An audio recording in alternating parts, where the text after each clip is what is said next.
Okay, so we're getting questions on selenium suddenly over the recent weeks and I don't know, a month or two. And I have been seeing selenium show up more and more and more in the vitamin lists of the patients who come in to my office. And so the question is should I be taking selenium for Hashimoto's? And the answer is, again, yes and no. I say again because I say that a lot. The answer is, again, yes and no. Selenium has been shown to, it can be pretty interesting. It can be pretty helpful in certain cases. Now, you have to understand, if I get 100 people to come in here with Hashimoto's, they're all slightly different. They all have slightly different triggers. They also are at different stages of disease, where some of them may have hardly any damage to their thyroid. Others are like a 10. Like, you can't touch your thyroid, it swells, it goes down, and everything in between. So that has, and then there are 39 different triggers for Hashimoto's. If you wonder why you're having a hard time figuring things out, these are many of the reasons, okay? And so different parts of their system are being affected. Whose pancreas is being affected, who's not, who's got oral tolerance problems, who doesn't, that type of stuff. So you have to have like an organized way of going about it, because you have all that going on. Enter selenium, okay, into that whole mishmash. And under, I would say, mild to moderate symptoms, I think selenium in and of itself probably gives you some advantage. And what it's been shown to dampen immune inflammation to the thyroid, and it's been shown to be able to correct thyroid stimulating hormone numbers. And that's what's interesting about it, is it's shown to get high numbers down and low numbers up. So that's pretty wild, and it's pretty cool. But depending on you, depending on how many triggers you have going, depending on how much inflammation you have, and if you get a lot of inflammation, it's going to take a little bit more than the daily dose of selenium that's on the bottle. And by the way, they put the doses that they put on those bottles are low.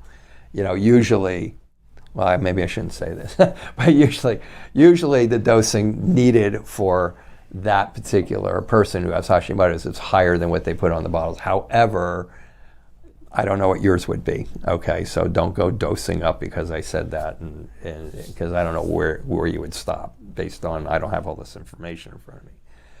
So again, the answer is yes and no. It's not going to hurt. Here's what when I have people come in and they're taking selenium, I ask them. I say, how's that done? And if they say, I don't see any difference, then I just have them not take it, because what we're going to do is going to probably get the inflammation down better, and then at the end, if their TSH is high or low, and their doctors won't work with us to to adjust their hormone replacement therapy properly, then maybe I'll use selenium and I'll throw another one in there on you, or myo-inositol. Those two kind of work good together under the circumstances of that person is the appropriate candidate for them to work together. If the patient says, yes, I think it's really helped me, I just have them stay on it. Why wouldn't I?